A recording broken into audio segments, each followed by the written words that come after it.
Hi, I'm Kalcifer, and I'm going to be showing you how to make this bracelet. I call it a rose bracelet. That's what I call this pattern because that's what it was called by the person who taught it to me. However, when I Google that, I don't actually get a lot of results. I've seen similar patterns called a Moorish rose.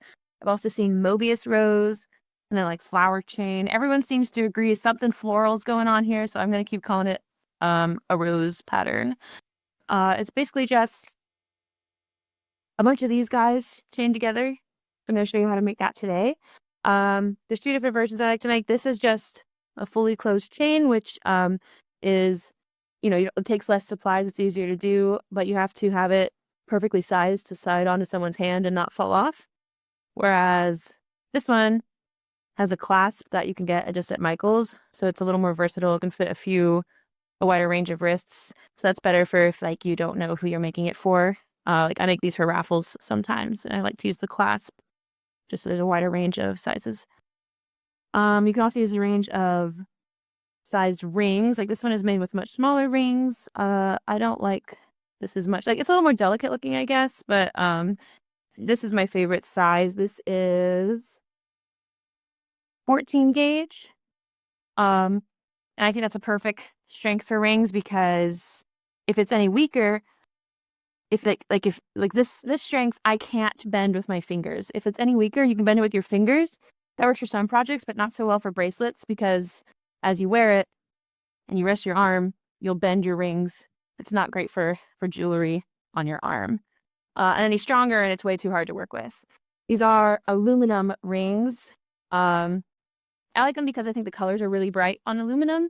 It does mean that the color is a coating. It's not that color all the way through. Let me see if I can show you.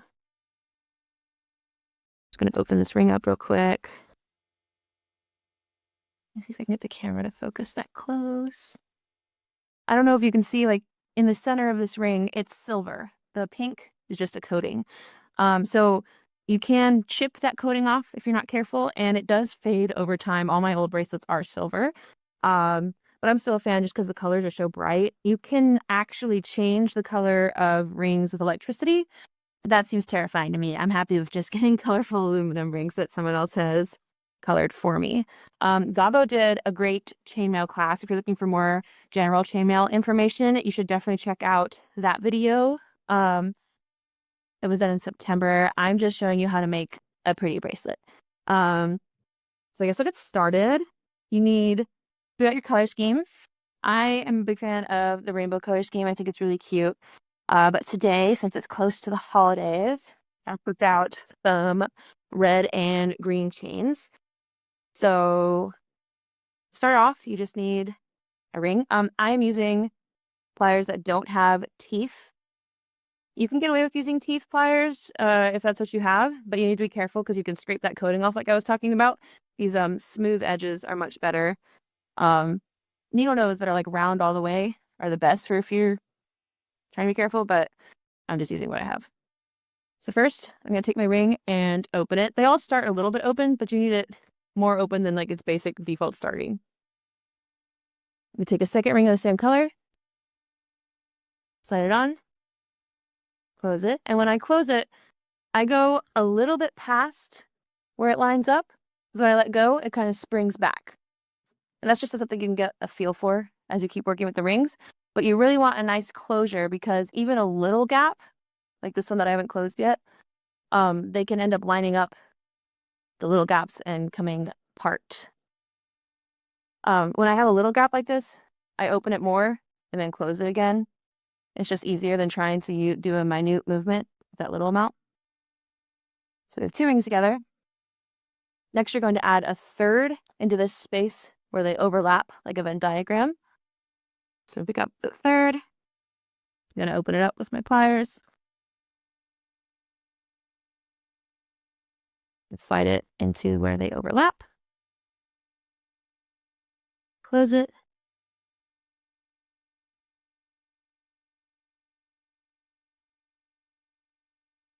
And now you need to find a space where all three are overlapping. And it can get a little strange. Like sometimes it doesn't sit right. You know, like that's not quite right. You have to get them all folded in on each other nicely. And then you can just get it by like setting it down sometimes. Like it just magically fell how it was supposed to when I put it down. My fourth one, open it up.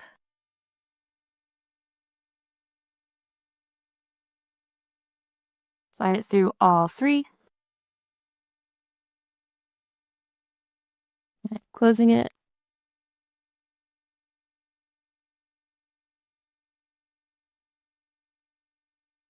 And that is your first rose, I guess. They'll kind of sit each other nicely. And yeah, when you set it down, it kind of just settles itself. If you end up a little weird if like one's out like that. If you ever get one that you can't get to settle, I just take it apart and start over on the little rose thing because they just do their own thing, you know? Right. So I'm going to be doing an alternating pattern. So I already have these greens in these little roses. I usually do about 10 of these. How many is in this? 1, 2, 3, 4, 5, 6, 7, 8, 9, 10, 11, 12, 13. I do 20, just kidding, not 10. I don't know where 10 came from. I do 10 of each color. So I'm going to do that again with another red. Again, I am just opening my ring up more, sliding one of my partially open rings on, closing it by going a little past and letting it kind of spring back so that it's like a nice perfect seal. Then I'm going to come back to this one and close it. I open it more first and then close just because it seems to come together better that way.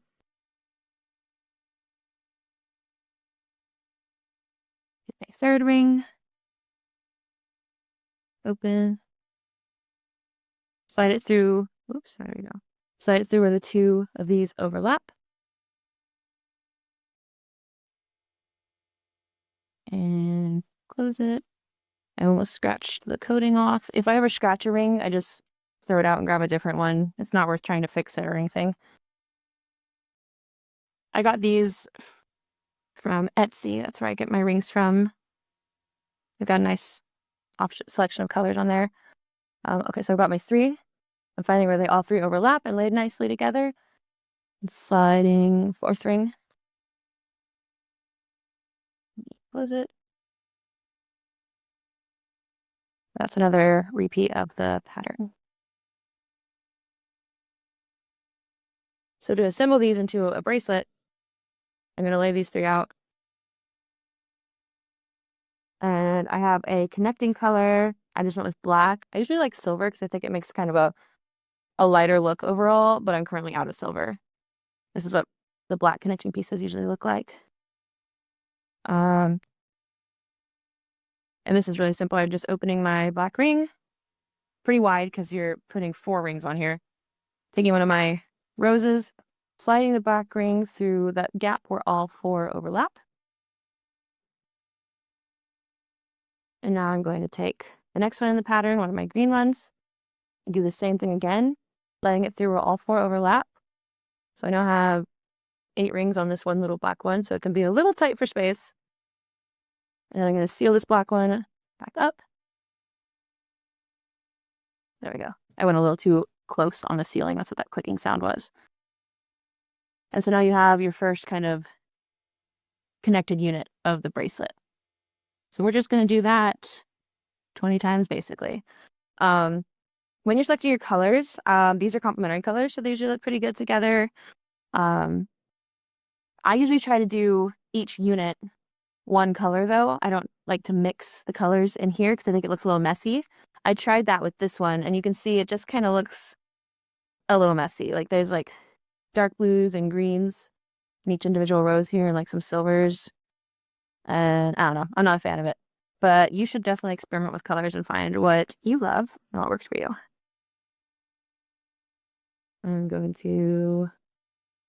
I'll demonstrate the rose again just in case anyone's following along at home. So I've got my 1 ring. I'm opening it. And when you open it, you need to be careful about like what angles you do because you can, here, let me destroy 1 ring and show you. If you're not careful when you're opening it, you can kind of angle wrong And now there's a gap between here, even though these two are lined up like vertically, there's a space because when I was manipulating the ring, I widened it by accident. And then the same thing can happen the other way. You can end up with it too close. That's what made it click earlier. And then I wasn't careful and I've started rubbing the coating off of that ring now. So it's pretty easy to do with these aluminum rings since it is just a coating. It just takes practice and repetitive motions to get exactly the right closure. So I'm starting with my one ring. I threw that first ring away already. Sliding a second ring into that and closing it. I'm going to go to that one that's partially closed. I'm going to open it wider and then close it just so I can get that proper angle. Oh, yeah. I'm going to get my third.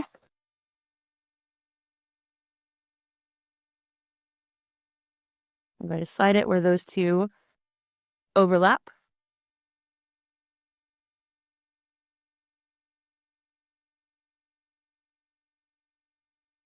Close it. Now I'm getting my fourth thread one. Open and sliding it where all three of those overlap. This bracelet pattern is pretty repetitive once you figure out the rose part. So I like to do it while I'm watching something and just something my mind can focus on while my hands do this without really being aware of it. And you can, I think it takes about an hour to make one bracelet, if that. So these are great for making, like, if you want to participate in the Kingdom raffles, you want to enter something, and just whip out a few of these and enter them. I've got another connector here now. I'm taking my two that I've connected. I'm going to slide it through where all four of these red overlap. And now I'm sliding on the next color, green. Again, where all four overlap. If you only get like two of them in there, it looks crazy. It's like, I put it purposely just through two of the rows instead of the whole thing. And you can see I have like that one weird green one dangling. It's not cute. It's not a look. So just make sure you get through all four. Let me reopen this one and fix that now.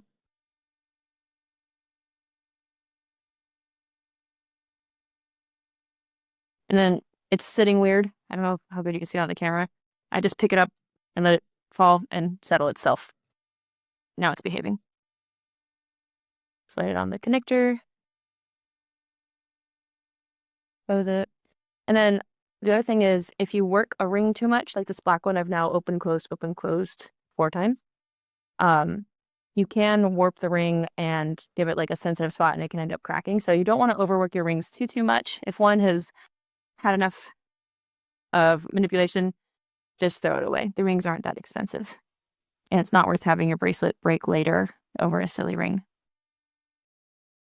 Let me do another connector. I'm finding where all three overlap. Or all four, sorry. Sliding the connector piece through all four. Adding on the next red, which looks like it's sitting strangely, so I'm just going to pick it up a couple times until it behaves.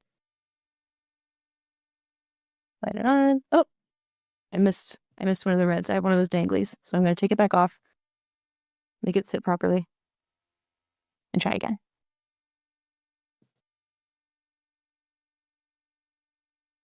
There we go. Sealing it. It's definitely when you have like 8 rings on the connector there, the 4 and 4, that spacing gets a little tricky. When I did this smaller one, I was having trouble with the spacing lining up. So yeah, this is the size. We'll do that back. See what size of this. These are 6.5 millimeter jump rings, 14 gauge. They're the sweet spot in my opinion. I'm going to demonstrate the rows again because we've had a couple more people join. And if anyone has any questions, you can put them in the chat and I will check in a sec because I can't see the chat right now. So I'm starting with my one ring. It starts with like a partial open because it's just how it comes in the bag. I'm opening it wider. I'm getting a second ring of the same color, sliding it on. And now I'm closing it by going slightly past where they meet. And then when I let up the pressure, it kind of lines up perfectly. And I'm going to go to that other one because it's partially open still and close it. If you get lazy, you might forget a couple of these and then it just falls apart later. So we got 2 connected. I lay them down so I can see. Let me make sure that's in camera. There we go. I lay it down so you can see where they overlap, kind of like a Venn diagram. I'm going to take my third one of that color, open it up, slide it where the 2 overlap, and close it.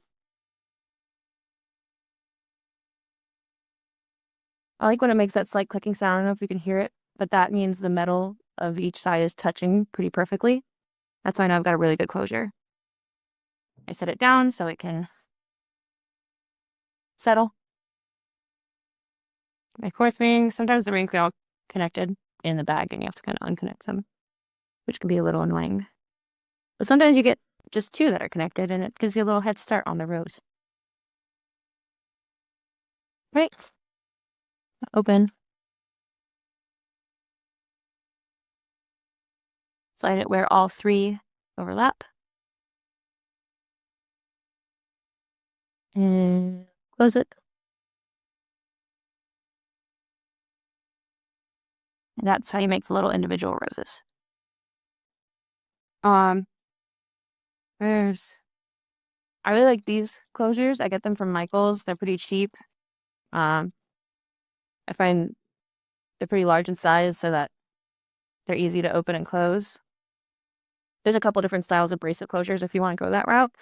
These are just my personal favorite. These don't come with a ring small enough to go through their connector though. And these aluminum rings I get are just a little too big for these to slide onto comfortably. So you do need some smaller rings. I'm not sure what gauge these are, sorry. They were just in the bottom of my chainmail line kit. But they are stiff enough that I can't move them with my fingers. Because again, that's no bueno for something on your wrist. So I'm just going to take one of these small rings, open it with my pliers, and slide it through this tiny circle on the bottom of our connector piece. And make sure I get that nicely sealed because if your connector fails, your whole bracelet will fall off and you'll be sad.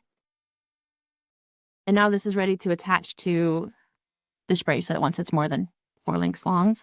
Let me find like at the end of a bracelet, I'll usually take one of the connector ones, in this case black. Open it up. Tag it onto the end of the bracelet by going through where all 4 overlap. And then instead of another rose, I'll take our clasp and slide this ring through that smaller connector ring.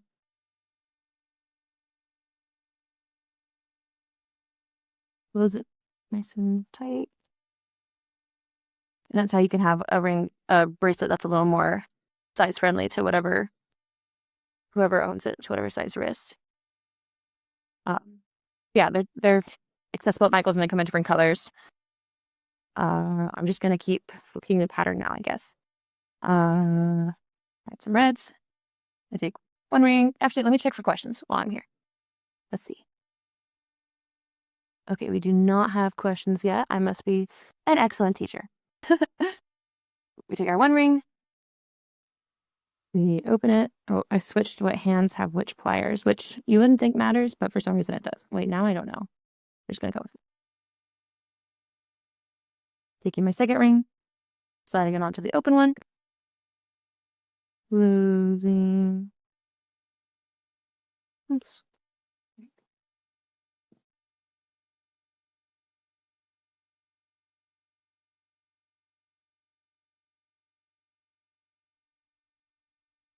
I really like this pattern because I think it looks kind of elegant as a bracelet while still being really beginner friendly. And it's much more approachable than like an entire chainmail shirt, you know? First time I tried a chainmail shirt, it was for like a teddy bear. And I ended up with a chainmail bikini instead because halfway through my hands were like, no, never mind. Actually, we don't want to do that whole shirt. So this is a more approachable beginner project, I feel like. I've connected my third ring, setting it down so it can lay right.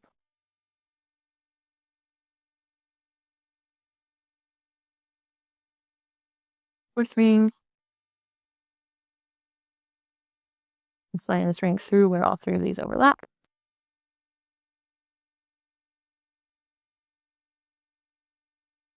You can also use this pattern to make like cute little earrings. They sell earring hooks at Michael's as well. Michael's is where I get most of my stuff. I'm going to connect a few. One Christmas, I made bracelets for all of my family, and it was like, Christmas shopping done. Just gonna make everyone a bunch of bracelets. I'm just taking my connector ring, sliding it through where all four of these overlap on my bracelet. Picking up my next rose. This is an example of it like sitting strangely. I don't know if you can see that, but you see how it just doesn't quite look like the rest? If you try to slide it through all four while it looks weird like this, it's gonna sit weird on your bracelet. So I just pick it up and drop it a few times until it sits right. There, now it looks more like these ones do. Sliding this through where all four overlap. I find this pattern to be pretty sturdy too. I fell ice skating and landed on my bracelet once, and it held up, even though I hit the ice really hard. So sturdy. It does fade over time though, the aluminum rings. I think that's just a problem with aluminum rings. But if you keep it out of the sun and like don't shower with it on and stuff, it'll last much longer.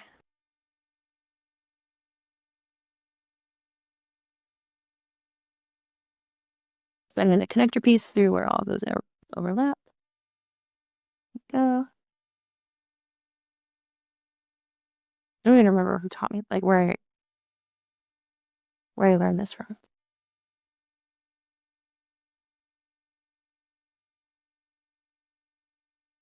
Getting respectable length here. I'll also sometimes just pre-assemble a bunch of the colors into these roses.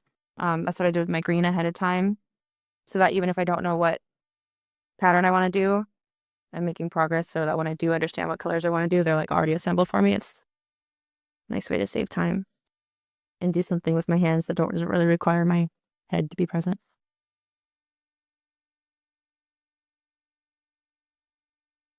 I kind of find it meditative over time. It is hard on the hands though. Like once I've done like 3 or 4 bracelets in a row, my hands are ready for a break. So definitely take care of your hands. I'm sure better pliers would be easier on my hands, but I think I got these for free somewhere. I don't know. I'm very much the whatever the cheapest route to get the project done kind of person. I think that makes it more, accessible to more people to learn if you could find a way to do it super cheap.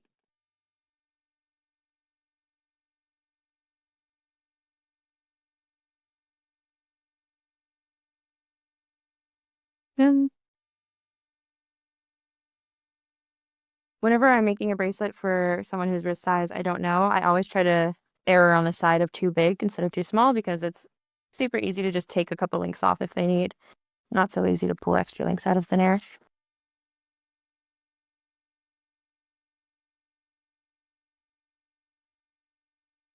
Pattern also works for like necklaces. Nice. And I've also like played around with different connector pieces. I've tried like multiple, I think, what is this one? No, this one's the same. There's one bracelet I did where I don't know. It's open to experimentation, Since the pattern's so simple, it's easy to kind of play around with and add your own flair. They make rubber rings that I've played around with a little bit. I haven't gotten rubber rings to really work for this pattern particularly yet because you have to be able to open the connector and you can't open the rubber rings. But they're nice for making the bracelet like stretchy, so you can do it without a clasp and it can fit different sizes of wrists. This is also a nice project because it doesn't require like a breath mask or anything like that. You just do this in an enclosed space. Let me check any questions. Do you put multiple rings on the end of the bracelet to adjust size? Yes, definitely. Like with jewelry store. I don't know if you heard the question. The question was, can you put multiple rings on the end to adjust the size? Totally. I don't know if you've seen like in jewelry stores, they'll have bracelets like that. I would probably use my smaller rings. So, let's see. Let's pretend this is wide enough to fit someone's arm. Come on, rings. These two are stuck together. I'm too lazy to open them. There we go. I'm just using one of our connector colors.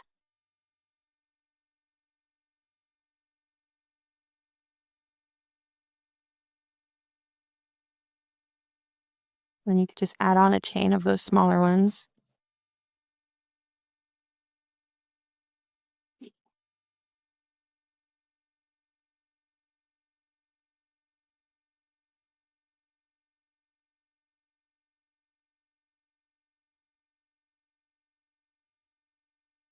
You can also like sell these on Etsy, like for pretty, since they're like, if you get fast enough, make them like an hour. Sell them for like, I don't know, $25, $30 maybe. It's pretty good profit for an hour. Artists tend to undervalue their work though, and I'm probably not an exception to that. I've seen a couple of these for sale on Etsy, all calling them different things. Yeah, so if we had just like a chain of these smaller at the end of the bracelet, then they could control what size. Like if it was ever the smallest, like if they were a Barbie, I guess, they could seal it like that. And then they just have these hanging down. It does bother me when I have too many chains hanging down around my bracelet. So like if I was making it for someone whose wrist size I know, I would definitely try to be accurate to the wrist size just because it's going to be kind of annoying to have dangly bits. But